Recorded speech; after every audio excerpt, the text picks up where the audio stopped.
ವಿಶ್ವದ ಹುಮನಸ್ಸಿನ ಎಲ್ಲ ಕನ್ನಡಿಗರಿಗೂ ಅಮೋಘಂ ಚಾನೆಲ್ನ ಈ ಸಂಚಿಕೆಗೆ ಸುಸ್ವಾಗತ. ಇಂದು ನನ್ನ ಜೊತೆ ಇರೋದು ನನ್ನಮ್ಮ. ಅಮ್ಮ ನಮಸ್ತೆ. ನಮಸ್ತೆ. ಅಮೋಘಂ ಚಾನೆಲ್ನ ಈ ಸಂಚಿಕೆಗೆ ನಿನಗೆ ಸ್ವಾಗತ. ಇದು ಮೊದಲು ಒಂದ್ಸರಿ ನೀನು ನಮ್ಮ ಚಾನಲ್ಗೆ ಬಂದು ಧ್ಯಾನದ ಬಗ್ಗೆ ಮಾತಾಡಿದ್ದೆ. ಇವತ್ತು ನೀನು ನಮ್ಮ ಜೊತೆ ನಮ್ಮ ವೀಕ್ಷಕರಿಗೆ ಭಗವದ್ಗೀತೆಯ ಬಗ್ಗೆ ಹೇಳಬೇಕಮ್ಮ. ಗುರು ಬ್ರಹ್ಮ ಗುರು ವಿಷ್ಣು ಗುರುದೇವೋ ಮಹೇಶ್ವರ ಸಾಕ್ಷಾತ್ ಪರಬ್ರಹ್ಮ ತಸ್ಮೈ ಶ್ರೀ ಗುರುವೇ ನಮಃ. ಶ್ರೀಕೃಷ್ಣ ಪರಬ್ರಹ್ಮಣೇ ನಮಃ. ಅಮೋಘ ಚಾನಲ್ನಲ್ಲಿ ನನಗೆ ಮಾತನಾಡಲು ಅವಕಾಶ ಮಾಡಿಕೊಟ್ಟ ನಿಮಗೆ ಧನ್ಯವಾದಗಳು. ಅಮ್ಮ, ನನಗೆ ಬುದ್ಧಿ ತಿಳಿದಾಗ್ಲಿಂದ ನೀನು ಭಗವದ್ಗೀತೆ ಓದ್ತೀಯ. ದಿನಕ್ಕೆ ಎಷ್ಟು ಓದ್ತೀಯ? ಯಾವಾಗಲಿಂದ ಓದ್ತಾ ಇದೆಯಾ? ದಿನ ಯಾಕೆ ಓದ್ತಾ ಇದೆಯಾ? ಈ ನನ್ನೆಲ್ಲ ಕುತೂಹಲಗಳಿಗೆ ನಿನ್ನ ಹತ್ರ ಉತ್ತರ ಬೇಕು. ನಾನು ಸುಮಾರು ನಾವು KGF ನಲ್ಲಿ ಮನೆ ಮಾಡ್ಕೊಂಡಿದ್ವು. ನಾನು, ನನ್ನ ಪತಿ, ನನ್ನ 3 ಜನ ಮಕ್ಕಳು ಅಲ್ಲಿ ನೆಮ್ಮದಿಯಾಗಿದ್ವು. ನಮ್ಮದು ಮಧ್ಯಮ ವರ್ಗದ ಸಂಸಾರ. ನನಗೆ ಮೊದಲಿನಿಂದಲೂ ಅತಿ ಆಸೆ ಇಲ್ಲ. ಇದ್ದುದ್ರಲ್ಲೇ ನೆಮ್ಮದಿಯಾಗಿರಬೇಕು ಅನ್ನೋ ಮನೋಭಾವ ನನಗೆ ಚಿಕ್ಕಂದಿಂದ ಇರೋದು. ಸುಮಾರು 50 ವರ್ಷದಲ್ಲಿ 50 ವರ್ಷ ಆಯ್ತಾನೋ ಆವಾಗ ನನ್ನ ಪತಿ ಇದಕ್ಕಿದ್ದಕ್ಕೆ ತೀರೋದ್ರು. ಈಗ ನಿನಗೆ ಎಷ್ಟು ವರ್ಷ? ಆವಾಗ ನನಗೆ 28 ವರ್ಷ. ಈಗ 78 ವರ್ಷ. ನನಗೆ ತುಂಬ ಬೇಜಾರಾಗಿ ಏನು ಮಾಡಬೇಕು, ಹೇಗಿರಬೇಕು ಅನ್ನೋದೇ ಗೊತ್ತಾಗ್ತಾ ಇರಲಿಲ್ಲ. ವಿಲ ಒದ್ದಾಡ್ತಾ ಇತ್ತು. ಪ್ರಜ್ಞೆನೇ ಇರ್ತಾ ಇರಲಿಲ್ಲ. ಎಷ್ಟು ನಮ್ಮ ತಂದೆ ತಾಯಿ ತಂಗೀರು ಅಕ್ಕಪಕ್ಕದವರು ಎಷ್ಟು ಸಮಾಧಾನ ಮಾಡಿದ್ರು ನನಗೆ ಪ್ರಜ್ಞೆನೇ ಇರ್ತಾ ಇರಲಿಲ್ಲ. ಆವಾಗ ನಮ್ಮ ಮನೆ ಮಾಲೀಕರು ಅವ್ರ ಮನೆಗೆ ಬರ್ತಾಯಿರೋ ಗುರುಗಳನ್ನ ಕರ್ಕೊಬಂದರು. ಅವರು ನನಗೆ ಸಮಾಧಾನ ಮಾಡಿ, ನೋಡಮ್ಮ, ನಿನಗೆ ಈ ಸಾವು ಅನ್ನೋದು ಎಲ್ಲರಿಗೂ ಇದೆ. ಒಬ್ಬರು ಮುಂದೆ ಹೋಗ್ತಾರೆ, ಒಬ್ರು ಹಿಂದೆ ಹೋಗ್ತಾರೆ, ಅಷ್ಟೇ, ಇನ್ನೇನು ಇಲ್ಲ. ನೀನು ಧೈರ್ಯ ತಗೋಬೇಕು, ಮಕ್ಕಳು ನೋಡ್ಕೋಬೇಕು. ನೋಡು, ಗೀತೆನ ಓದ್ತಾ ಇರು, ಗೀತೆ ಓದು. ಆ ಗೀತೆನ ಓದ್ತಾ ನಿನಗೆ ಮನಸ್ಸಿಗೆ ಸಮಾಧಾನ ಆಗುತ್ತೆ. ಯಾರೆಷ್ಟು ಗೀತೆನ ಓದ್ತಾ ಇದ್ದರೆ ನಮಗೆ ಆ ವಿಷಯನ ನಮ್ಮಲ್ಲೇ ಮನನ ಮಾಡ್ತಾಯಿದ್ರೆ ನಿನಗೆ ಎಷ್ಟೋ ಸಮಾಧಾನ ಆಗುತ್ತೆ ಅಂತ ಇದ್ರು. ಆವಾಗಿನಿಂದ ಗೀತೆನ ಓದ್ತೀನಿ. ದಿನ ಒಂದು ಅಧ್ಯಾಯ ಓದ್ತೀನಿ. ಭಗವದ್ಗೀತೆ, ಶ್ರೀಮದ್ ಭಗವದ್ಗೀತೆನ ಓದ್ತೀನಿ. ಓದೋದ್ರಿಂದ ಮನಸ್ಸಿಗೆ ಎಷ್ಟೋ ಸಮಾಧಾನ ಆಗುತ್ತೆ. ಗೀತೆಯಲ್ಲಿ ಸಾಂಖ್ಯ ಯೋಗದಲ್ಲಿ ಬರೋ ಸ್ಥಿತಪ್ರಜ್ಞನ ಲಕ್ಷಣಗಳು ಅಂತ ಬರುತ್ತೆ. ಅದು ಸುಮಾರು 54 ಶ್ಲೋಕದಿಂದ 72 ಶ್ಲೋಕದವರೆಗೂ ಇದೆ. ಅದನ್ನು ದಿನ ಹೇಳ್ಕೊಳ್ತಾ ಇರ್ತೀನಿ. ಆದರೆ ನನಗೆ ವಿವರಿಸೋಕ್ಕೆ ಬರಲ್ಲ.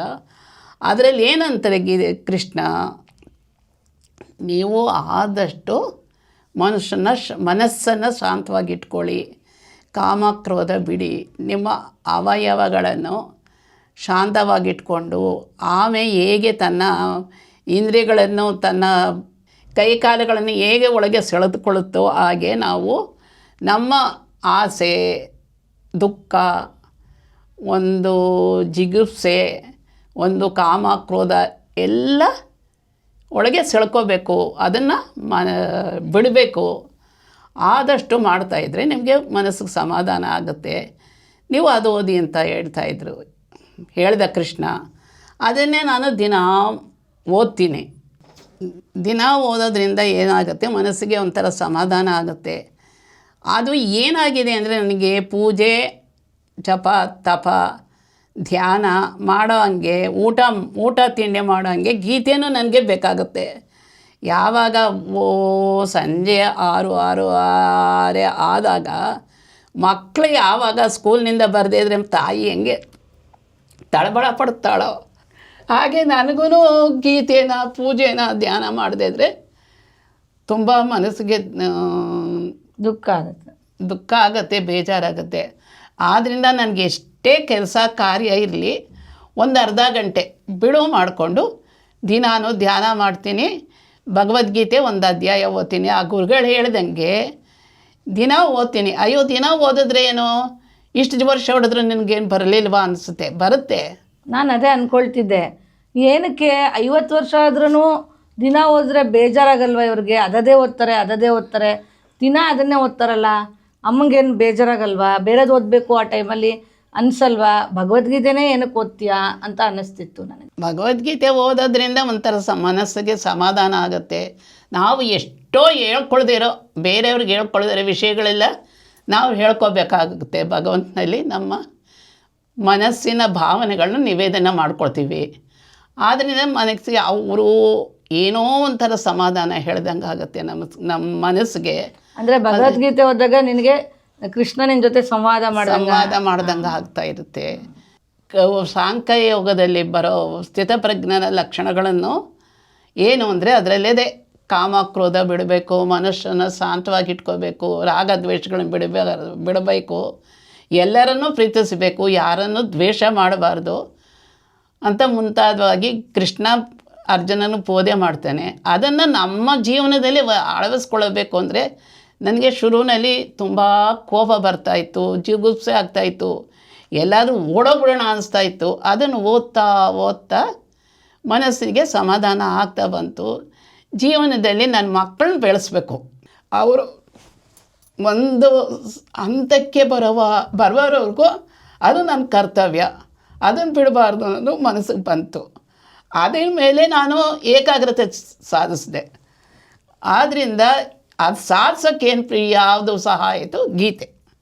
ಭಗವದ್ಗೀತೆಯಿಂದ ಓದ್ತಾ ಇದ್ದರೆ ಮನಸ್ಸಿಗೆ ಏನೋ ಸಮಾಧಾನ ಆಗುತ್ತೆ. ಹಾಗೆ ಪೂಜೆ ಪುನಸ್ಕಾರ ಜಪ ತಪ ಮಾಡ್ತಾಯಿದ್ದೀನಿ. ಅದೇ ಗೀತೆ ಯಾವಾಗ ಗೀತೆ ಬಂದಿದ್ದು? ಭಗವದ್ಗೀತೆನ ಯುದ್ಧ ಮಾಡಬೇಕು ಅಂತ ಕೌರವರು ಪಾಂಡವರು ನಿಂತಾಗ ಅರ್ಜುನನಿಗೆ ತುಂಬ ಬೇಜಾರಾಗ್ಬಿಡುತ್ತೆ. ಇವರೆಲ್ಲ ನಮ್ಮ ತಾತ, ನಮ್ಮ ಗುರುಗಳು, ನಮ್ಮ ಸಹೋದರರು, ನಮ್ಮ ನೆಂಟರಿಷ್ಟರೆಲ್ಲ ಸೇರಿಬಿಟ್ಟಿದ್ದಾರೆ, ಇವ್ರನ್ನೆಲ್ಲ ನಾನು ಸಾಯಿಸ್ಬೇಕಾ? ಇವ್ರನ್ನ ಸಾಯಿಸೋ ಬದಲು ಸುಮ್ಮನೆ ಅವನು ಭಿಕ್ಷಾಟನೆ ಮಾಡ್ಕೊಂಡಿರ್ಬೋದು ಅಂತ ಹೇಳ್ತಾನೆ. ಆವಾಗ ಕೃಷ್ಣ ಹೇಳ್ತಾನೆ, ನೀನು ಇವ್ರನ್ನೆಲ್ಲ ಸಾಯಿಸೋದು ಇಲ್ಲ, ಅವರೆಲ್ಲ ಕರ್ಮಾನುಸಾರವಾಗಿ ಅವ್ರು ಸತ್ತೋ ಹೋಗಿದ್ದಾರೆ. ಆದರೆ ನೀನು ನಿಮಿತ್ತ ಮಾತ್ರ ಮಾಡಬೇಕು. ಹಾಗೆ ನಾವು ಜನಜೀವನದಲ್ಲಿ ಅಷ್ಟೇ, ಎಲ್ಲ ಭಗವಂತ ನೋಡ್ಕೊಳ್ತೇನೆ, ಆದರೆ ಭಗವಂತ ನೋಡ್ಕೊಳ್ತೇನೆ ಅನ್ನೋ ನಾವು ಕೈ ಕಟ್ಟು ಕೂತ್ಕೋಬಾರ್ದು. ಒಂದು ಮರಕ್ಕೆ ಕಲ್ಲೆಸೆದ್ರೆ ಮಾತ್ರ ಹಣ್ಣು ಬೀಳುತ್ತೆ. ನಾವು ಹಣ್ಣು ಬಿದ್ದಿಲ್ಲ ಅಂತ ತವಕ ಪಡೋ ಬದಲು ಒಂದು ಕಲ್ಲೆಸೆದ್ರೆ ಒಂದು ಹಣ್ಣು ಬೀಳುತ್ತೆ. ಹಂಗೆ ನಾವು ನಿಮಿತ್ತ ಮಾತ್ರವಾಗಿ ನಾವು ಮಾಡಲೇಬೇಕು, ಕರ್ಮನ ಮಾಡಬೇಕು. ಆದರೆ ಕರ್ಮದಲ್ಲಿ ಫಲಾಪೇಕ್ಷೆ ಇರಬಾರ್ದು. ಆದರೆ ನನಗೆ ಮಾತ್ರ ನನ್ನ ಮಕ್ಕಳನ್ನ ನಾನು ಜೋಪಾನ ಮಾಡಬೇಕು, ಅವ್ರನ್ನ ಒಂದು ಸತ್ಪ್ರಜೆಯಾಗಿ ಬೆಳೆಸಬೇಕು ಅನ್ನೋ ಆಸೆ ಇತ್ತು. ಅದರಂತೆ ನಾನು ಮಾಡಿದ್ದೀನಿ ಅನ್ನೋ ನಂಬಿಕೆ ಸಮಾಧಾನ ಇದೆ. ಅಮ್ಮ ಏನು ಅಂದರೆ ನಮ್ಮನ್ನ ಅವರೇ ಬೆಳೆಸಿದ್ರು. ನಮ್ಮ ತಮ್ಮ ತಂಗಿನ ಎಲ್ಲ ಅವರೇ ಹೋರಾಟ ಮಾಡಿ, ಅವರೇ ಒಂಟಿಯಾಗಿ ನಮ್ಮ ತಂದೆ ಹೋದ್ಮೇಲೆ ತುಂಬ ಹೋರಾಟ ಮಾಡಿದ್ದಾರೆ. ಅದೇ ಅಮ್ಮ ಹೇಳ್ತಿರೋ ತಾತ್ಪರ್ಯ ಅಂದರೆ ಅವರ ಮಾತಿನ ಅರ್ಥ ಏನು ಅಂದರೆ, ಈ ಒಂದು ಯುದ್ಧದಲ್ಲಿ, ಈ ಬದುಕು ಅನ್ನೋ ಯುದ್ಧದಲ್ಲಿ ಅವರು ಹೋರಾಟ ಮಾಡುವಾಗ ಕೃಷ್ಣ ಅರ್ಜುನನಿಗೆ ಏನನ್ನು ಉಪದೇಶ ಮಾಡಿದ ಅದನ್ನು ಅವರು ಒಂದೊಂದು ಅಧ್ಯಾಯನ ದಿನ ಓದ್ತಾ ಇರುವಾಗ ಅವರಿಗೆ ನನಗೆ ಕೃಷ್ಣ ಹೇಳ್ತಿದ್ದಾನೇನೋ, ಈ ಪ್ರಪಂಚದಲ್ಲಿ ಎಲ್ಲ ನನಗೆ ಕರ್ಮಾನುಸಾರ ಆಗ್ತಾಯಿದೆ ಅಂತ ಅವರು ಅಳವಡಿಸ್ಕೊಂಡು ಓದ್ತಾ ಇದ್ದಾರೆ. ಓದಿ ಅವರ ಮನಸ್ಸನ್ನು ಗಟ್ಟಿಯಾಗಿಟ್ಕೊಂಡು ಅವರ ಒಂದು ಕರ್ತವ್ಯಗಳನ್ನು ಅವರು ನಿಭಾಯಿಸ್ಕೊಂಡು ಈ ಮಟ್ಟಕ್ಕೆ 50 ವರ್ಷದಿಂದ ಅವರು ಬದುಕಿನಲ್ಲಿ ಸುಖ ದುಃಖಗಳನ್ನು ಸಮಚಿತ್ತದಿಂದ ಸ್ವೀಕಾರ ಮಾಡೋಕ್ಕೆ ಭಗವದ್ಗೀತೆ ಅವರಿಗೆ ಒಂದು ಸಾಧನವಾಗಿ ಕಂಡು ಬಂದಿದೆ. ನನಗೆ ಸುಮಾರು 1.5 ವರ್ಷದಿಂದಲೇ ತುಂಬ ಕಾಯಿಲೆ ಬಂದುಬಿಟ್ಟಿದೆ. 1.5 ವರ್ಷದಿಂದ ಸುಮಾರಾಗಿ ಬದುಕಿನಲ್ಲಿ ಹೋರಾಟ ಮಾಡ್ತಾಯಿದ್ದೀನಿ. ಇದಕ್ಕಿದ್ದಂಗೆ ನನಗೆ ಸುಸ್ತು, ಸಂಕಟ ಏನೇನೋ ಆಗ್ತಾಯಿದೆ, ಅದನ್ನು ಹೇಳೋಕ್ಕೆ ಆಗಲ್ಲ, ಹಂಗಾಗ್ತಾಯಿದೆ. ಒಂದು ಸಲ ನನಗೆ ಕಾಲಿಂದು ಆಪ್ರೇಷನ್ ಆಯಿತು. ದೈವಾಸುರ ಯುದ್ಧ ಹೇಗೆ ನಡೀತು ಅಂತ ಮೊದಲಿನಿಂದ ಒಂದು ಮನಸ್ಸಿಗೆ ಯೋಚನೆ ಬರ್ತಾಯಿತ್ತು. ಆವಾಗ ನನಗೆ ಯಾವಾಗ ನನ್ನ ಮನಸ್ಸು ವಿಫಲ ಆಗಿಬಿಟ್ಟಿತ್ತು ಅಂದರೆ, 1 ನಿಮಿಷನೂ ನನ್ನ ಮನಸ್ಸು ಬರಡಾಗೋಗ್ಬಿಟ್ಟಿತ್ತು. ಹೇಗೆ ಅಂದರೆ, ಈ ರಾಕ್ಷಸರು ದೇವತೆಗಳನ್ನ ಅಟ್ಟಿಸ್ಕೊಂಡೋಗಿ ತಮ್ಮ ಗದೆಗಳಿಂದ ಹೊಡೆದು ಓಡಿಸ್ಬಿಡ್ತಾಯಿದ್ರು. ಹಂಗೆ ನನ್ನ ಮನಸ್ಸಿನಲ್ಲಿ ಯಾವ ದೇವರು ಇರಲಿಲ್ಲ ಅನ್ನಿಸ್ತಾ ಬಿಟ್ಟು, ಎಷ್ಟು ಕರೆದ್ರೂ ದೇವರು ಬರ್ತಾ ಇರಲಿಲ್ಲ. ಆಗ ನಾನು ಸುಮಾರು ದೇವ್ರನ್ನ ಪ್ರಾರ್ಥನೆ ಮಾಡ್ತಾಯಿದ್ದೆ, ನನ್ನ ಮನಸ್ಸಿಗೆ ಬಾ, ನನಗೆ ತಡೆಯೋಕ್ಕೆ ಶಕ್ತಿ ಇಲ್ಲ, ನೀನು ಬಂದರೆ ನಾನು ತಡಿತೀನಿ ಅಂತ ಕೇಳ್ಕೊಳ್ತಾ ಇದ್ದೆ. ಸುಮಾರು 1 ತಿಂಗಳಿಗೆ ಬೇಡ್ಕೊಂಡಿದ್ದೀನಿ. ಆಗ ಒಬ್ಬೊಬ್ಬರೇ ನನ್ನ ಮನಸ್ಸೊಳಗೆ ಬಂದಂಗೆ ಆಯಿತು. ಆವಾಗಿನ ಮನಸ್ಸಿಗೆ ಸ್ವಲ್ಪ ಸಮಾಧಾನ ಆಯಿತು. ಆಮೇಲೆ ಧ್ಯಾನ ಮಾಡುವಾಗ ಮನಸ್ಸು ಸ್ಥಿಮಿತಲ್ಲಿ ಇರ್ತಾ ಇರಲಿಲ್ಲ. ಆವಾಗ ಬೇಡಿಕೊಂಡು ಮಾಡಿಕೊಂಡು ಗೋಗರದ ಮೇಲೆ ನನ್ನ ಮನಸ್ಸು ಸ್ಥಿಮಿತಕ್ಕೆ ಬಂತು. ಆ ಮನಸ್ಸಿನಲ್ಲಿ ದೇವತೆಗಳು ತುಂಬಿದ್ದಾರೆ ಅನ್ನಿಸ್ತಾ ಇತ್ತು. ಆಪ್ರೇಷನ್ ಆದಾಗ ನನ್ನ ಮನಸ್ಸೆಲ್ಲ ಒಂಥರ ಖಾಲಿ ಆಗಿಬಿಟ್ಟಿತ್ತು. ದುಃಖ ತಡೆಯೋಕ್ಕಾಗ್ತಾ ಇರಲಿಲ್ಲ. ಆವಾಗ ನಾನು ಈ ಭಗವದ್ಗೀತೆಯ ಶ್ರೀಮದ್ ಭಗವದ್ಗೀತೆಯ ಸ್ಥಿತಪ್ರಜ್ಞನ ಲಕ್ಷಣಗಳನ್ನು ನೆನೆದ್ಕೊಳ್ತಾ ಮತ್ತೆ ನನ್ನ ದೇಹದೊಳಗೆ ದೇವತೆಗಳು ಬಂದು ಸೇರಿಕೊಂಡ್ರು. ನನಗೆ ಅವರೇ ಸಮಾಧಾನ ಮಾಡ್ತಾಯಿದ್ದಾರೆ ಅನ್ನೋ ಅನುಭವ ಆಯಿತು. ಆಮೇಲೆ ಸ್ವಾಮೀಜಿ ಸೋಮನಾಥಾನಂದರು ಒಂದು ಭಗವದ್ಗೀತೆ ಬುಕ್ ಬರೆದಿದ್ದಾರೆ, ಶ್ರೀಮದ್ ಭಗವದ್ಗೀತೆ ಗೀತಾ ಭಾವಧಾರೆ ಅಂತ. ಅದು ತುಂಬ ಚೆಂದಾಗಿದೆ. ಅದನ್ನು ನಮ್ಮ ತಂದೆ ತಂದು ಕೊಟ್ಟರು, ಇದನ್ನು ಓದಮ್ಮ ನೀನು, ನಿನಗೆ ಎಷ್ಟು ಮನಸ್ಸಿಗೆ ಸಮಾಧಾನ ಆಗುತ್ತೆ ಅಂತ. ಅದನ್ನು ಓದಿದ್ಮೇಲೆ ನನಗೆ ಎಷ್ಟೋ ಮನಸ್ಸಿಗೆ ಸಮಾಧಾನ ಆಯಿತು. ದಿನ ಒಂದು ಅಧ್ಯಾಯ ಓದ್ತಾ ಇದ್ದೆ ಶ್ಲೋಕಗಳನ್ನ. ಇವಾಗ ಶ್ರೀ ವಾಸುದೇವ ಅವರು ಒಂದು ತಾತ್ಪರ್ಯ ಬರೆದಿದ್ದಾರೆ, ಅದನ್ನು ಓದಿದೆ. ಎಲ್ಲ ಓದಿದ್ರು ಇಷ್ಟೇ. ಈಗಲೂ ನೀನು ಭಗವದ್ಗೀತೆ ಅಧ್ಯಾಯಗಳನ್ನ ಓದ್ತಾ ಇದೆಯಾ? ಒಂದು ದಿನಾನೂ ಬಿಡದೆ ಓದ್ತಾ ಇದೆಯಾ? ದಿನಾನೂ ಬಿಡದೆ ಓದ್ತೀನಿ ಸಾಮಾನ್ಯವಾಗಿ. ಹೋದರೆ ಇಲ್ಲ, ಆಗದೆ ಹೋದರೆ ಇಲ್ಲ. ಇವಾಗ ಹುಷಾರಿಲ್ಲ, ಆವಾಗವಾಗ ಬಿಟ್ಬಿಡಂಗೆ ಆಗುತ್ತೆ. ಇಲ್ಲದೇ ಇದ್ದರೆ ನಾನು ಸಾಮಾನ್ಯವಾಗಿ ಓದ್ತೀನಿ, ಗೀತೆ ಓದ್ತೀನಿ, ಜಪ ಮಾಡ್ತೀನಿ, ಧ್ಯಾನ ಮಾಡ್ತೀನಿ. ಗೀತೆ ಓದೋದ್ರಿಂದ ಏನು ಅಂದರೆ ಮನಸ್ಸು ಒಂದು ಸಮಾಧಾನವಾಗಿರುತ್ತೆ, ಒಂದು ಧೈರ್ಯ ಬರುತ್ತೆ, ದೃಢತೆ ಬರುತ್ತೆ. ನಾವು ಯಾವ ಆಸೆಗಳನ್ನೂ ಇಟ್ಕೊಳ್ಳದೆ ಕರ್ಮ ಮಾಡಬೇಕು ಅನ್ನೋ ಮನಸ್ಸು ಬರುತ್ತೆ. ಭಗವದ್ಗೀತೆ ಒಂದು 7-8 ಪುಸ್ತಕಗಳನ್ನ ಓದಿದ್ದೀನಿ. ಎಲ್ಲ ಬರೋದು ಎಲ್ಲ ಶ್ಲೋಕಗಳ ಅರ್ಥವು ಸುಮಾರು ಒಂದೇ ಥರ ಇರುತ್ತೆ.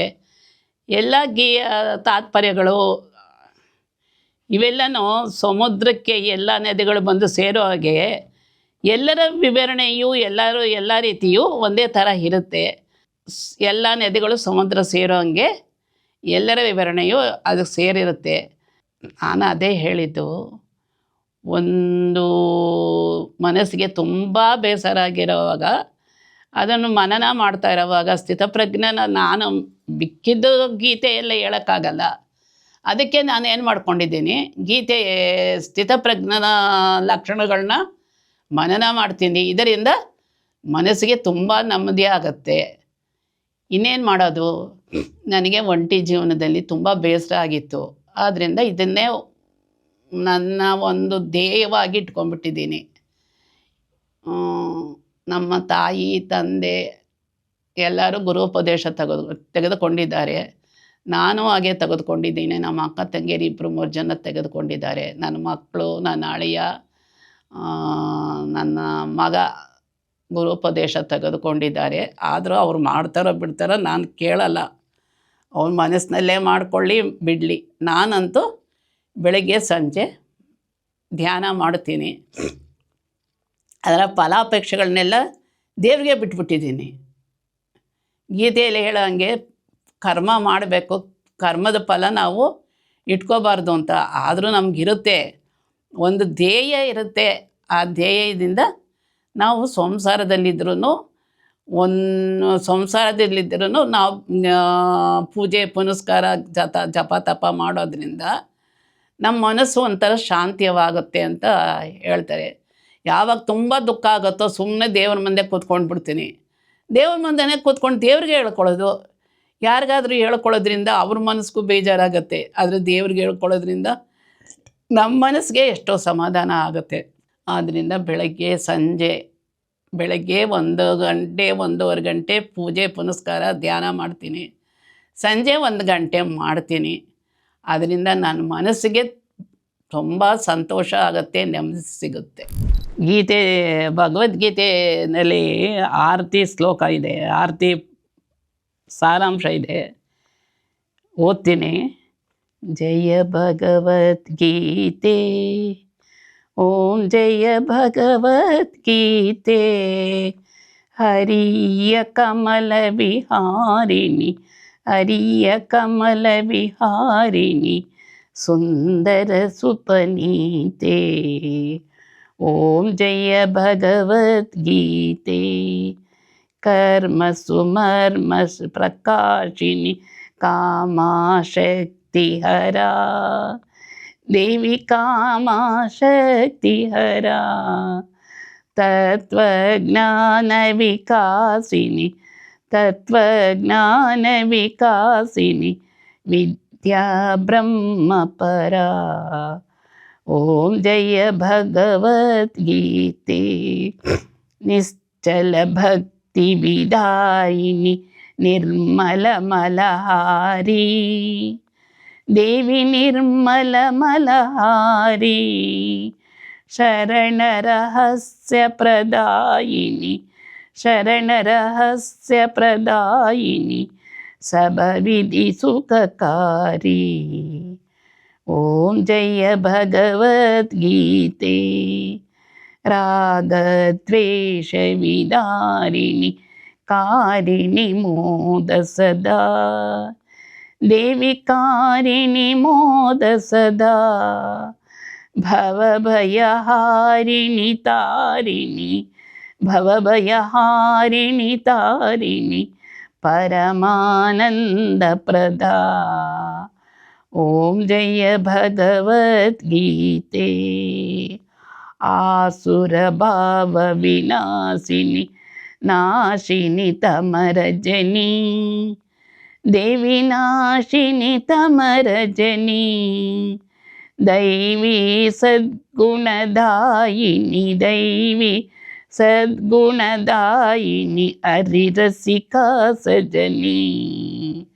ಓಂ ಜಯ ಭಗವದ್ಗೀತೆ, समता त्याग सिखावनी, हरिमुख की बानी, देवी हरिमुख की बानी, सकल शास्त्र की स्वामिनी, सकल शास्त्र की स्वामिनी, श्रुतियों की रानी. ओम जय भगवद्गीते, दया सुधा बरसावनी, मातृकृपा की जय, जय देवी मातृकृपा की जय. हरिपद प्रेम दान कर, हरिपद प्रेम दान कर, अपनों कर लीजय. ओम जय भगवद्गीते, ओम जय भगवद्गीते, ओम जय भगवद्गीते. हरिय कमल विहारिणि, हरिय कमल विहारिणि, सुंदर सुपनीते. ಓಂ ಜಯ ಭಗವದ್ಗೀತೆ. ನಾವು ಎಲ್ಲಾದರೂ ಹೋದಾಗ ಅಲ್ಲಿರೋ ದೇವರುಗಳನ್ನ ನೋಡಿದಾಗ್ಲೂ ನಮಗೆ ನಮ್ಮ ಗುರುಗಳು, ನಮ್ಮ ದೇವರು, ನಾವು ಉಪದೇಶ ತಗೊಂಡು ಮಾಡಿರೋರು, ಉಪದೇಶ ಮಾಡಿರೋ ಶ್ಲೋಕಗಳು, ಉಪದೇಶ ಕೊಟ್ಟಿರೋದು, ಅದನ್ನು ನಾನು ಎಲ್ಲ ದೇವಸ್ಥಾನಗಳಿಗೆ, ಒಂದು ಯಾತ್ರಾ ಸ್ಥಳಗಳಿಗೆ, ಒಂದು ಪ್ರಯಾಣ ಮಾಡೋವಾಗಲೂ ಸಹ ಧ್ಯಾನ ಮಾಡ್ತೀನಿ. ಅದನ್ನು ಆದಷ್ಟು ಹೇಳ್ಕೊಂಡಾಗ ನಮಗೂ ನಮ್ಮ ಸುತ್ತಲಿರುವ ಜನರಿಗೂ ಪ್ರಯಾಣ ಸುಖವಾಗಿರಲಿ, ದೇವಸ್ಥಾನದಲ್ಲಿ ಬಂದಿರೋ ಜನಗಳಿಗೂ ನೆಮ್ಮದಿ ಸಿಗಲಿ ಅಂತ ನನ್ನ ಬೇಡಿಕೆ. ನಾನು ಎಲ್ಲೋದ್ರೂ ನಾನು ಉಪದೇಶ ಏನು ತಗೊಂಡಿದ್ದೀನೋ ಅದನ್ನು ಮನನ ಮಾಡ್ತೀನಿ, ಜಪ ಮಾಡ್ತೀನಿ. ಮತ್ತು ಕೃಷ್ಣ ಎಲ್ಲ ಕಡೆಯೂ ಇದ್ದಾನೆ ಅನ್ನೋದನ್ನು ನಮಗೆ ಭಾಸ ಆಗುತ್ತೆ. ಕಷ್ಟದಲ್ಲೂ, ಸುಖದಲ್ಲೂ, ನಿದ್ದೆಯಲ್ಲೂ, ಎಚ್ಚರದಲ್ಲೂ ನಮ್ಮ ಜೊತೆ ಇದ್ದಾನೆ ಅಂತ ನಮಗೆ ಭಾಸ ಆಗುತ್ತೆ. ನಮ್ಮ ತಾಯಿಗೆ ಈಗ ಒಂದು 2 ವರ್ಷದಿಂದ ಹುಷಾರಿಲ್ಲ. ಅವ್ರಿಗೆ ಹಾರ್ಟ್ ಫೇಲ್ ಆಗಿ, ಕಿಡ್ನಿ ಫೇಲ್ಯೂರ್ ಆಗಿ, ಲಂಗ್ಸ್ಗೂ ಇನ್ಫೆಕ್ಟ್ ಆಗಿದೆ. ಅಂದರೆ ಪ್ರತಿ ಸರಿ ಅವರು ಹೋರಾಟ ಮಾಡ್ತಾ ಇದ್ದಾರೆ. ಅವರ ಜೀವನ ಮರಣದ ಹೋರಾಟ ಅಂತಲೇ ಹೇಳ್ಬಿಡ್ಬೇಕು, ಅಷ್ಟು ನಾವು ನೋವು ತಿಂತಿದ್ದೀವಿ. ಅವ್ರ ಕಷ್ಟನ ಹೇಗಪ್ಪ ದೂರ ಮಾಡೋದು ಅಂತ ಅಂದಾಗ ಅವ್ರಿಗೆ ಒಂದು ರೀತಿ ಶಕ್ತಿ ತಂದ್ಕೋತಾರೆ, ಅವರು ಒಂದು ಧೈರ್ಯ ತಂದ್ಕೋತಾರೆ. ಭಗವದ್ಗೀತೆನ ದಿನ ಒಂದು ಅಧ್ಯಾಯ ಓದ್ತಾನೆ ಇದ್ದಾರೆ. ನಮಗೆ ಒಂದು ರೀತಿ ಇದು ಆಶ್ಚರ್ಯ ಆಗುತ್ತೆ, ಏನಿದು ಇವ್ರಿಗಿಷ್ಟು ಒಂಥರ ಹೇಗಪ್ಪ. ನಾವಾಗಿದ್ದರೆ ನಿಜವಾಗ್ಲೂ ಹೇಳಬೇಕು ಅಂದರೆ ನಾನಾಗಿದ್ರೂ ನನಗೆ ಆ ಥರ ಒಂದು ಮನಸ್ಥೈರ್ಯ ಬರ್ತಾ ಇರಲಿಲ್ಲ. ಏನು ಬೇಡ, ಏನು ಮಾಡಿದ್ದಾನೆ ನನಗೆ ದೇವರು, ನಾನ್ಯಾಕೆ ಓದಬೇಕು ದೇವ್ರದ್ದು ಅಂತ ತುಂಬ ದುಃಖ ಆಗಿನೇ ಎಲ್ಲ ಬಿಟ್ಬಿಡ್ತಿದ್ದೆ. ಆದರೆ ಅವ್ರು ಹಾಗಿಲ್ಲ. ಅವರು ಗೀತೆಯಲ್ಲಿರೋ ಒಂದು ಮಹತ್ವ ತಿಳ್ಕೊಂಡಿದ್ದಾರೆ, ಮತ್ತು ಧ್ಯಾನದಲ್ಲಿರೋ ಮಹತ್ವ ತಿಳ್ಕೊಂಡು ಅದನ್ನು ಅಳವಡಿಸ್ಕೊಂಡಿದ್ದಾರೆ. ಈ ಒಂದು ವಿಷಯನ ನಾನು ನಿಮ್ಮ ಜೊತೆ ಹಂಚ್ಕೋಬೇಕು ಅಂದ್ಬಿಟ್ಟು ನಮ್ಮ ಅಮ್ಮನ್ನ ಹಠ ಮಾಡಿ ಅವ್ರು ಬೇಡ ಅಂದ್ರೂ ನಿಮ್ಮ ಮುಂದೆ ಈ ವಿಷಯಗಳನ್ನ ಹಂಚ್ಕೋತಾ ಇದ್ದೀನಿ. ಈ ಒಂದು ಸಂಚಿಕೆ, ಈ ಒಂದು ದೈವಿಕ ಸಂಚಿಕೆ ನಿಮಗೆ ಇಷ್ಟವಾಗಿದ್ದಲ್ಲಿ ಶೇರ್ ಮಾಡಿ, ಲೈಕ್ ಮಾಡಿ, ಕಮೆಂಟ್ ಮಾಡಿ ಅಂತ ಕೇಳ್ಕೊಳ್ತೀನಿ. ನಮಸ್ಕಾರ. ನಮಸ್ಕಾರ ಅಮ್ಮ. ನಮಸ್ಕಾರ. ಅಮೋಘಂ ಚಾನಲ್ನಲ್ಲಿ ನನಗೆ ಮಾತನಾಡಲು ಅವಕಾಶ ಮಾಡಿಕೊಟ್ಟ ಮಣಿಶ್ರೀ ಅವರಿಗೆ ಧನ್ಯವಾದಗಳು. ಇದರಿಂದ ನಿಮಗೇನಾದರೂ ಅನಿಸಿದರೆ ಅಥವಾ ಅದರಿಂದ ತಪ್ಪು ಒಪ್ಪುಗಳಿದ್ದರೆ ದಯವಿಟ್ಟು ತಿಳಿಸಬೇಕಾಗಿ ಈ ಮೂಲಕ ತಮ್ಮನ್ನು ಕೇಳಿಕೊಳ್ಳುತ್ತೇನೆ.